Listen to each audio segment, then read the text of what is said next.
ایک نقطہ نظر یا استدلال یہ پیش کیا جاتا ہے کہ ہماری امت کی جو اجتماعی بصیرت ہے، ہزاروں لاکھوں کی تعداد میں علماء ہیں، 14 صدیوں کا ایک تأمل ہے، اگر ان کے ہاں کوئی چیز متفق علیہ ہے، ان سب کا اس پر کنسنسس ہے، تو یہ ایک اتنی بڑی دلیل ہے اپنی ذات کے اندر۔ تو مختلف دینی معاملات کے اندر اگر ہمیں یہ دلیل امت کے اجتماعی بصیرت، اجماعی فہم سے مل جاتی ہے، تو پھر اس صورت میں قرآن مجید کی آیات کو پیش کرنا یا قرآن کے سہارے پہ کوئی بات منوانا، اس کی ضرورت کیوں باقی رہتی ہے؟ قرآن مجید کے اندر تو معاملہ یہ ہے کہ وہاں پر ایک آیت ہے تو اس کے لفظ کے معنی میں بحث ہو جاتی ہے، اس کے نظم اور سیاق میں بحث ہو جاتی ہے، اس کی تفاسیر کے اندر 20 اقوال آ جاتے ہیں۔ تو اگر اتنی بڑی اور مضبوط دلیل ہمارے سامنے موجود ہے کہ پوری امت ایک بات کہہ رہی ہے، تو پھر اس صورت میں قرآن کی آیات یا اس کے الفاظ پہ اصرار کی ضرورت کیوں باقی رہتی ہے؟ اس سے پہلے ایک ہم سے بھی بڑی امت رہی ہے، مسیحی اس وقت بھی ہم سے بڑی امت ہے۔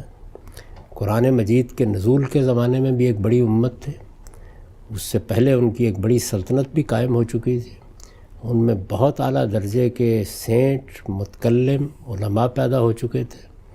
تو پھر قرآن مجید کی ضرورت کیوں پڑی کہ وہ آ کے ان کے افکار پر تنقید کریں؟ ان کا اجماع جن حقیقتوں پر ہو گیا تھا، جن کو وہ حقیقت سمجھتے تھے، ذرا گن کے دیکھیے وہ کیا ہے۔ سیدنا مسیح علیہ السلام اللہ تعالیٰ کا جسدی ظہور اور اس طرح سے خدا کے بیٹے ہیں۔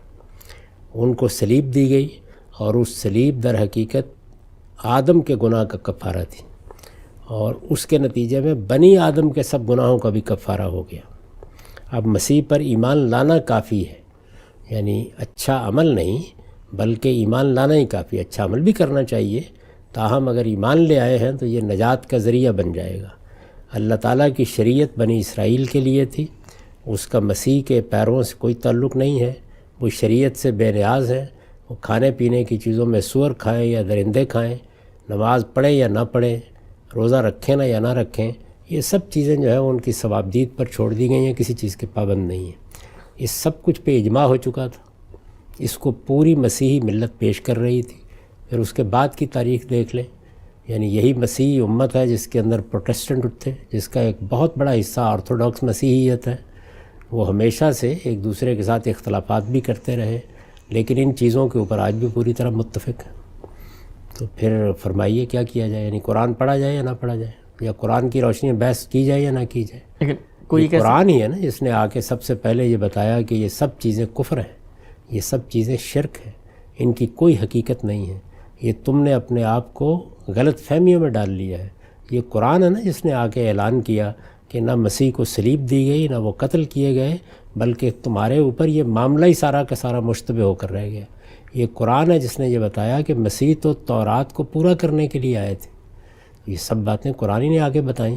تو اب قرآن کو اگر آپ اس حیثیت سے نہیں پڑھیں گے اور یہ حیثیت نہیں دیں گے، تو پہلے تو یہ بتائیے کہ پھر اپنے ساتھ تو جو بات کرنی ہے ان مسیحیوں کے ساتھ کیا بات کی جائے؟ وہ پلٹ کے یہ کیوں نہ کہیں کہ ہمارے ہاں تو ایک اجماعی روایت موجود ہے، ہمارے پوپ موجود ہیں، ہمارے سینٹ موجود ہیں، ہمارے علماء موجود ہیں، ہمارے متکلمین موجود ہیں، یہ جو کتاب تم پیش کر رہے ہو یہ کتاب تو لفظوں میں لکھی ہوئی ہے، اس میں تو بحث ہو جائے گی۔ یہ کیا استدلال ہے؟ قرآن مجید نے خود اپنے بارے میں یہ بات واضح کر دی ہے کہ وہ حکم ہے، وہ آخری اتھارٹی ہے، وہ میزان ہے، وہ فیصلہ کرے گا حق و باطل کا، اور قیامت تک کے لیے اس کو یہ حیثیت دی گئی ہے۔ یہ قرآن کا اپنا بیان ہے، یہ حیثیت اس کو میں نے تو نہیں دی، بلکہ اللہ تعالیٰ نے یہ بتایا ہے کہ میری کتابیں نازل ہی اس لیے ہوئی ہیں تاکہ لیحکم بین الناس فی ما اختلفوا فیہ، تمہارے اختلافات کا فیصلہ کریں۔ اختلافات کا فیصلہ امت کے اجماع نہیں کرتے، علماء کی آراء نہیں کرتی، ان کا اتفاق نہیں کرتا، یہ پوری ملت، یعنی آپ دیکھیے تو صحیح، آپ سے 1 ارب کے قریب تعداد زیادہ ہے ان کی، اگر سب کو ملا لیں تو وہ یہ استدلال کیوں نہ کریں آپ کے مقابلے میں؟ آپ شرک کے ابطال کی دعوت لے کے ہندوؤں کے پاس جائیں، وہ بھی اپنے بہت سے رشی، بہت سے اپنے بڑے بڑے اوتار رکھتے ہیں، وہ ان کے اقوال آپ کو بیان کر دیں گے، اپنی روایت بتا دیں گے، یہ کہیں گے کہ ہمارے آباء کا دین یہی رہا ہے۔ آپ کون سے آ گئے ہیں اب نئے لوگ کی بات کرنے کے لیے؟ انہیں بھی قرآن پڑھ کر سنائیں گے نا، یہی کہیں گے کہ اللہ کی کتاب نازل ہوئی ہے، وہ بتا رہی ہے کہ یہ تمہارے توہمات ہیں، یہ شیو اور یہ وشنو اور یہ برہما یہ کوئی چیز نہیں ہے، اس کائنات کا تنہا خالق ایک ہی ہے، یہ کہاں سے بتائیں گے آپ انہیں؟ اللہ کی کتاب سے بتائیں گے یا اپنے طور پر کوئی تقریر فرمائیں گے؟ آپ کے پاس ہے کیا سوائے اللہ کی کتاب کے کہ جو فیصلہ کن جگہ پر کھڑے ہو کر آپ کو دین بتائے گا؟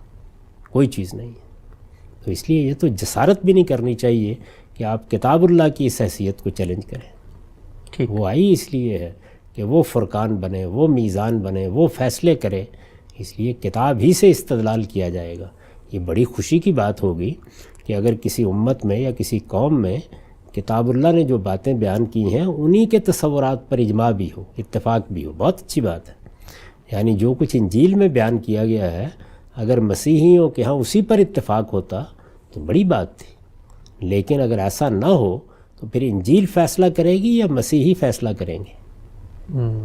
اس لیے قرآن فیصلہ کرے گا۔ ٹھیک، لیکن امام صاحب یہ آپ اکثر فرماتے ہیں کہ قرآن مجید کے نزول سے پہلے ایک پوری مسیحی امت ہے اور ان کے ہاں کچھ اجماعی عقائد ہیں، مثلا تثلیث کا عقیدہ ہو، نسخ شریعت کا ہو یا کفارے کا ہو، تو قرآن نے آ کر ان کے اس اجماعی عقیدے کی نفی کر دی۔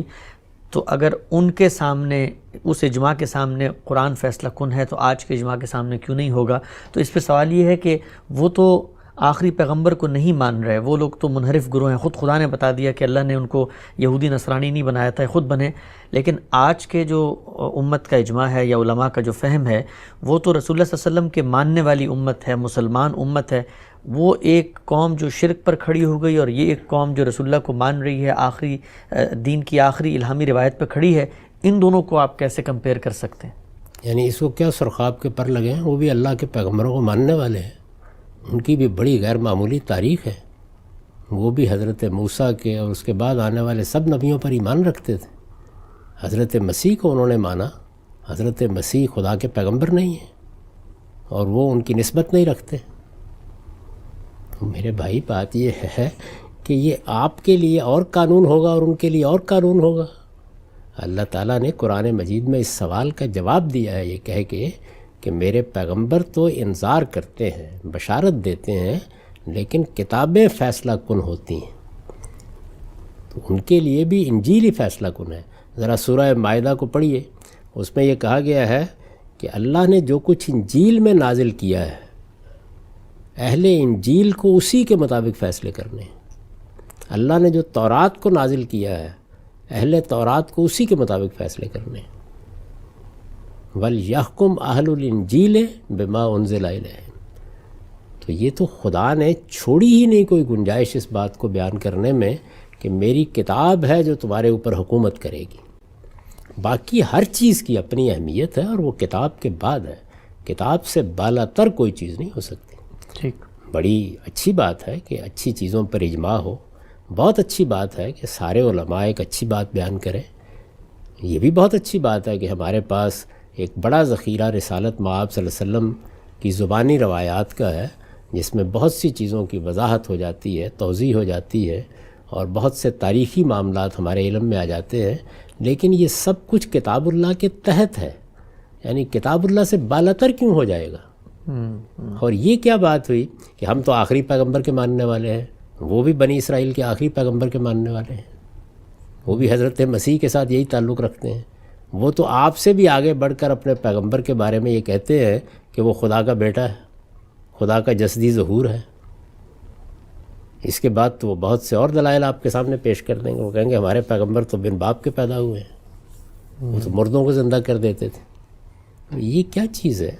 یعنی اس کے پیچھے کوئی استدلال ہے سوائے عصبیت کے؟ اللہ کے سب پیغمبروں کے بارے میں قرآن کہتا ہے کہ لا نفرق بین احد من رسلہ، ہم اللہ کے پیغمبروں میں کوئی فرق نہیں کرتے، سب کو اللہ نے مختلف پہلوؤں سے فضیلتیں دی ہیں، اور سب پیغمبروں کو ماننا ہی آپ کے دین کا بھی تقاضا ہے۔ کیا ہمیں یہ کہا گیا ہے کہ ہم صرف محمد الرسول اللہ کو مانیں گے اور مسلمان ہو جائیں گے؟ تو ان سے اگر یہ مطالبہ کیا گیا کہ وہ محمد الرسول اللہ کو بھی مانیں، تو آپ سے بھی یہ مطالبہ کیا گیا ہے کہ آپ باقی سارے پیغمبروں کو بھی مانیں۔ تو اس لیے اللہ کا دین، اللہ کی ہدایت ایک ہی ہے، اور اس کے اصول بھی ایک ہے، اور اس کا طریقہ بھی ایک ہے، اور اس کے نتائج بھی ایک ہی۔ ترتیب یہی رہے گی، وَلْيَحْكُمْ أَهْلُ الْإِنْجِيلِ بِمَا أُنزِلَ إِلَيْهِ۔ آپ کو بھی خدا یہ کہتا ہے کہ اہل قرآن کے مطابق فیصلے کریں۔ تو قرآن کی اس بالا تری کو مان کر اس کی حیثیت کو مان کر نیچے آپ جس چیز کو دلیل کے طور پر پیش کرنا چاہتے ہیں کریں، لیکن یہ کہ قرآن کے بارے میں یہ استخفاف کہ اس میں تو الفاظ ہوں گے اور بحث ہو جائے گی اور یہ ہو جائے گا اور وہ ہو جائے گا، یہ قرآن ہے جس کی بنیاد پر آپ مسیحیوں سے بات کریں گے، یہ قرآن ہے جس کی بنیاد پر آپ ہندوؤں سے بات کریں گے، یہ قرآن ہے جس کی بنیاد پر آپ بدھوں سے بات کریں گے، اس کے بعد آپ کے پاس ہے کیا اور چیز پیش کرنے کے لیے؟ اور قرآن مجید تو یہ کہتا ہے کہ بدبخت ہے وہ لوگ کہ بغیر ہدم والا کتاب منیر بات کرتے ہیں۔ یہ کتاب روشن کتاب ہے۔ قرآن تو کہہ رہا ہے قد جاءکم من اللہ نورم و کتاب مبین، اللہ کی طرف سے ایک روشنی آئی ہے، یعنی ایک واضح کتاب آئی ہے تمہارے پاس۔ وہ واضح کتاب جو اللہ کی سب سے بڑی نعمت ہے زمین پر، یہ اس کے ساتھ استہزاء ہے کہ وہ اپنی بات کیسے بیان کرے گی؟ وہ اپنی بات پوری قطعیت سے بیان کرتی ہے، وہ آخری خدا کی حجت ہے اور اس نے خود اپنا یہ مرتبہ بیان کیا ہے۔ ٹھیک، اچھا خان صاحب، پھر آپ اس استدلال کا کیا جواب دیں گے کہ جس قرآن مجید کی حاکمیت پر آپ کو اصرار ہے اور آپ اس کو خود قرآن سے ثابت کرتے ہیں، تو وہ قرآن بھی تو پوری امت نے مل کے ہم تک پہنچایا ہے، تو یہ اگر امت بیچ سے مائنس ہو جائے تو ہم تو یہ قرآن ہے اس کو قرآن بھی قرار نہیں دے سکتے۔ لوگ یہ کہتے ہیں کہ یہی اجماع ہے امت کا کہ یہ قرآن ہے، جس سے ہم قرآن کو قرآن ثابت کرتے ہیں، تو اس اجماع کو وہاں تو مان لیتے ہیں اور وہاں اس قرآن کی اجماع کی نفی کر دیتے ہیں۔ یہ بات یہ ہے کہ یہ امت اس احسان کا بدلہ لینا چاہتی ہے کہ چونکہ قرآن پہنچا دیا ہے تو اب قرآن پر ہم حکومت کریں گے۔ قرآن پہنچانا ان کا فرض تھا، ذمہ داری تھی، اور قرآن کو پہنچانا ایک چیز، پھر یہ کہ یعنی نفی کون کر رہا ہے؟ قرآن کو انہوں نے پہنچایا ہے تو اب قرآن کو پڑھنا ممنوع ہو گیا، قرآن اپنی جو خود حیثیت بیان کرے گا وہ ماننا ممنوع ہو گیا، یعنی یہ مرتبہ حاصل ہو گیا اس امت کو اور اس کے علماء کو اور اس کے اجماع کو کہ چونکہ قرآن مجید ہم پہنچا رہے ہیں تو اس وجہ سے قرآن مجید صحابہ کرام نے منتقل کر دیا ہے، وہ تاریخ کو منتقل ہو گیا ہے، اور یہ مسلمان امت اس قرآن مجید کو آگے منتقل کر رہی ہے قرآن کی حیثیت سے، اس کا مدعا سمجھ کے نہیں بیان کر رہی، اس کا مطلب سمجھ کے اپنے لفظوں میں نہیں بیان کر رہی۔ تو یہ انتقال تو فرض ہے، ان کا ذمہ داری ہے۔ اس کے بعد وہ یہ کہیں کہ چونکہ ہم نے قرآن پہنچا دیا ہے اور چونکہ قرآن مجید کو ہم نے حفاظت کے ساتھ تمہارے ہاتھوں میں دے دیا ہے، اب قرآن مجید نہیں، اب ہماری بات چلے گی۔ یہ کیا استدلال ہے بھائی؟ یعنی قرآن کی روشنی میں ان کے تمام فہم کو جانچا جائے گا، بڑے سے بڑے عالم کو بھی اپنی بات قرآن کے سامنے نہیں پیش کرنی ہوگی۔ ٹھیک ٹھیک ٹھیک، ہم سب بہت آپ نے تفصیل سے جواب دیا اس پہلو کا۔ اسی بحث میں ایک بات آپ نے بھی کہی، اس پہ ایک ضمنی سوال ذہن میں آتا ہے، وہ یہ کہ آپ اکثر فرماتے ہیں کہ یہ جو یہودی ہیں یا نصرانی ہیں، یہ اہل کتاب اصل میں اسلام ہی کے منحرف فرقے ہیں۔ یہ بات سننے میں ایک دم سے آدمی شوق میں آ جاتا ہے کہ اسلام کے فرقے تو ہم دیوبندی، بریلوی، اہل حدیث، اہل تشیع ان کو کہتے تھے، یہ لوگ تو دوسرے دین کے ماننے والے ہیں، تو آپ نے ان کو کس حیثیت میں اسلام ہی کا ایک فرقہ قرار دے دیا؟ قرآن کی روشنی میں قرآن مجید کہتا ہے کہ اللہ کا دین ہمیشہ اسلام رہا ہے، اللہ کے سارے پیغمبر اسلام لے کر آئے ہیں۔ خود رسالت میں آپ صلی اللہ علیہ وسلم کو پیغمبروں کے نام گنوا کر یہ کہا گیا ہے فَبِهُدَاهُمْ اقتدِی، آپ کو اسی ہدایت کی پیروی کرنی ہے۔ اللہ کا دین اسلام کے سوا کوئی نہیں رہا کبھی، اس لیے اسلام سے انحراف کر کے یا غلط تعویل کر کے جو گروہ بھی اپنا کوئی الگ نام رکھیں گے وہ سب کے سب اسلامی کے فرقے ہوں گے۔ اسلام وہ دین ہے جو حضرت آدم سے نازل ہونا شروع ہوا، اور رسالت میں آپ صلی اللہ علیہ وسلم اس کے آخری پیغمبر ہیں۔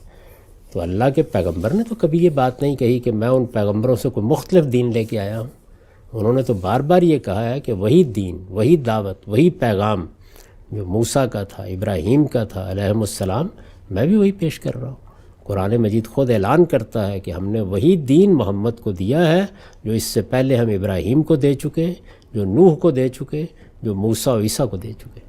تو یہ سب پیغمبروں کا دین ہے، اس لیے ظاہر ہے کہ اس سے پہلے بھی اس پہ فرقے پیدا ہوئے، بعد میں بھی ہوتے رہے۔